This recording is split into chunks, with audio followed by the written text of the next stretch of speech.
ladies and gentlemen, boys and girls, children of all ages, welcome to Marshall GTV2. My name is Marshall, and I'm going to try to do this with some sort of gusto, a la some of the other Warframe YouTubers. But right now, we're going to talk about the sacrifice. What does the sacrifice mean? What is it all about? In case you're wondering, and why my ship and everything looks so different, I'm actually on my other account. Needless to say, let's not dwell on that. So, oops.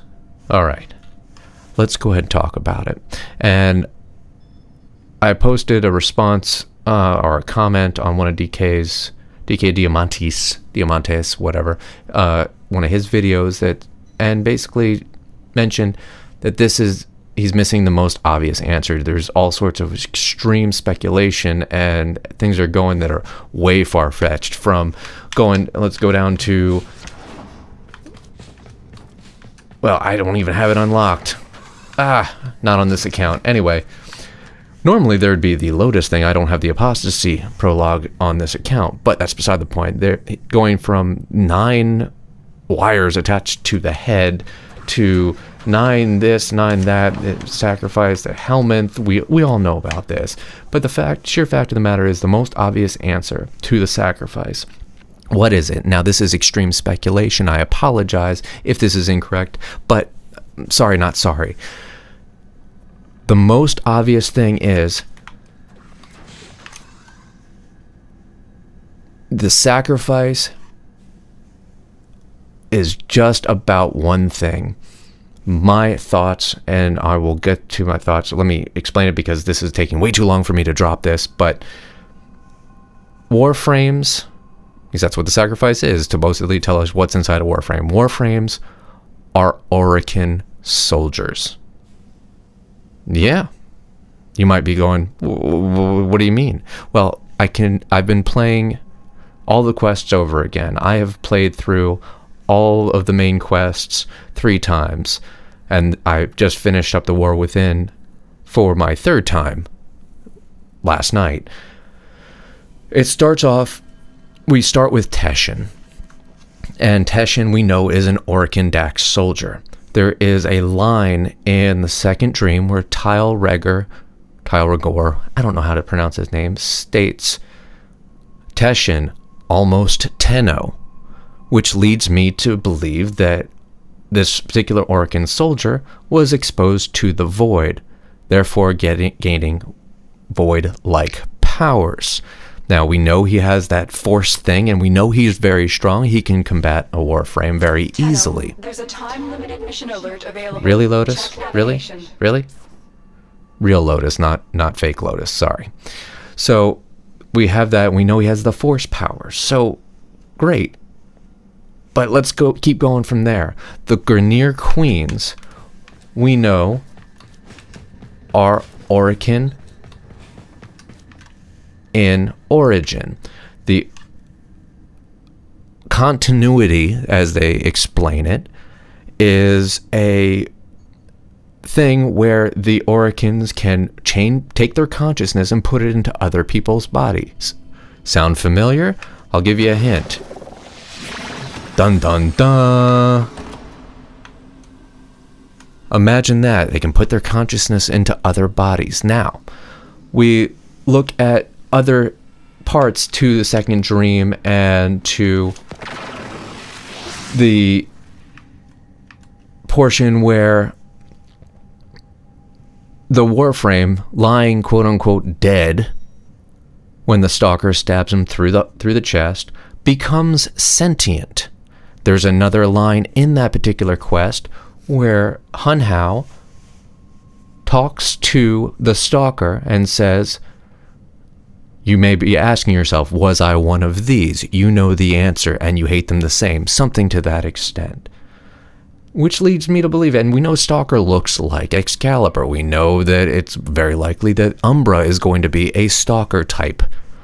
But my thoughts are the Orokin soldiers had sacrificed themselves to become Warframes in order to fight the sentients.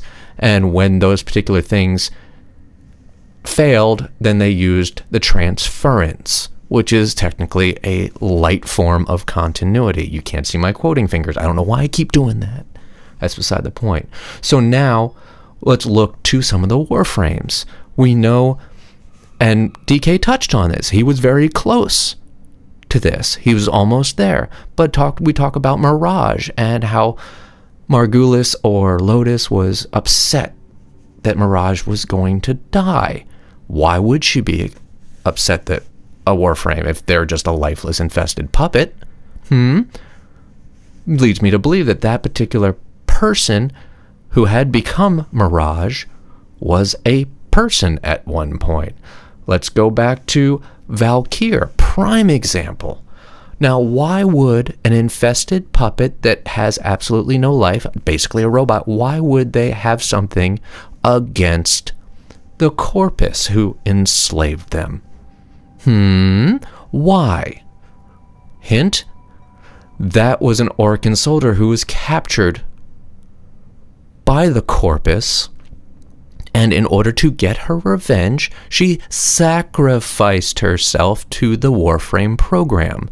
That stupid looking, not stupid, it's actually pretty cool looking, but that silly thing that they stick their arm in, that's how they were quote unquote infested. You understand that when the Grineer queens were talking to the Tenno, your operator, and saying, we created your infested puppets, these infested puppets. We can easily take it away. So we also know that this particular door down here only opens for the master, i.e. it's Helminth in there, and the master we know is Nidus. Nidus is arguably, quote unquote, the first Warframe.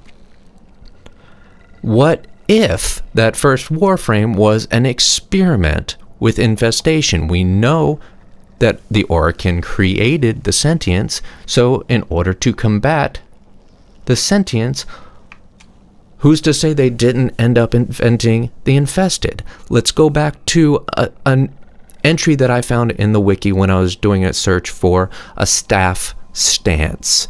There was this nice little story that I found about a twin whose twin sister was taken by the infested during the Old War and thought to be dead, but he could feel her, that she was still alive. And when they went to investigate, they found that she had been infested and became an ancient healer, to be exact.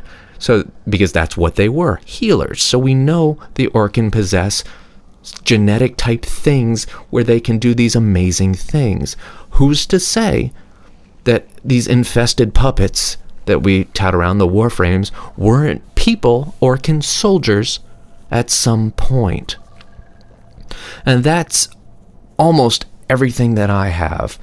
So we have Teshin, that we know was a Dax soldier sworn to protect the queen and does these amazing things. And we know that Valkyr at one time was captured by the corpus. We know Limbo was trying to do something with the void and blew himself up. Now you may be thinking to yourself, then why can you recreate them in this fantastic 3D printer that we have? You know what? How is it that we can create living infested not sentience, what are they?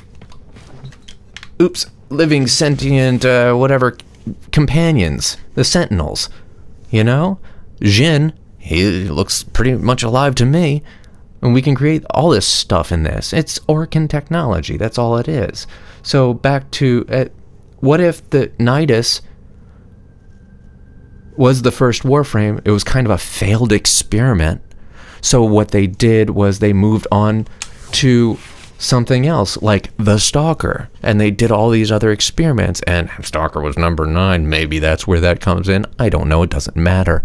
But let's go and look at that. The Stalker might have been the 9th Warframe. If we count up all the Warframes, or I don't have all the Warframes on this account, sorry. If we count up all the Warframes, and you have the base few that we have, you know, Excalibur, we have Mag and Volt and Rhino and Valkyrie, blah blah blah blah. You keep going through.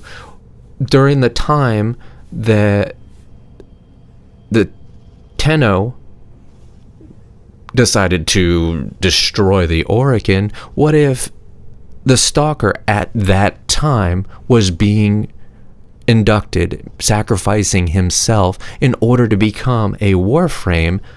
Everything went south really, really quickly. And what if at that point he decided, it's like, no, I'm not going to go through with the transference, so therefore no Tenno could control him, and he went off saying he wants to kill all the Tenno, as you saw in the beginning of the second dream.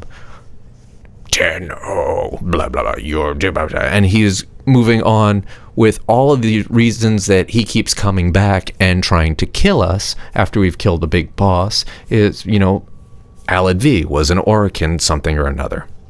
I thought he was anyway. It doesn't. If I'm wrong, I'm wrong. It doesn't matter. All of the Corpus bosses, all of the Grineer bosses, maybe he's just out there just to kill this Tenno. And I'm thinking that we're going to find out when the sacrifice drops, hopefully within the next week. So either I can say I was wrong, which I'm thinking I am, but there's just too many things that tell me that I might have something here. And we're going to find out Ballas with his creepy arm, i.e., he is partially invested. And since he is an Orokin, he can come back. He's obviously very, very strong with that weird arm. And, you know, these are things that I've been thinking about, and they've been tolling on me for at least the past month since the sacrifice was, in fact, dropped down on us. So, if you think I'm wrong, please let me know in the comments. If not, then let me know in the comments. I want to know if you like this particular type of thing. I might do some more lore videos. Who knows? Who cares? It doesn't matter. So I hope that you enjoyed this video. I hope you have a wonderful day. I hope you're having a good week. And I hope to see you guys very soon. And until next time, enjoy and all that good stuff. Still don't have an outro, but blah, blah, blah, blah. And there we go. I kind of like that outro. We'll go with that. Have a good one.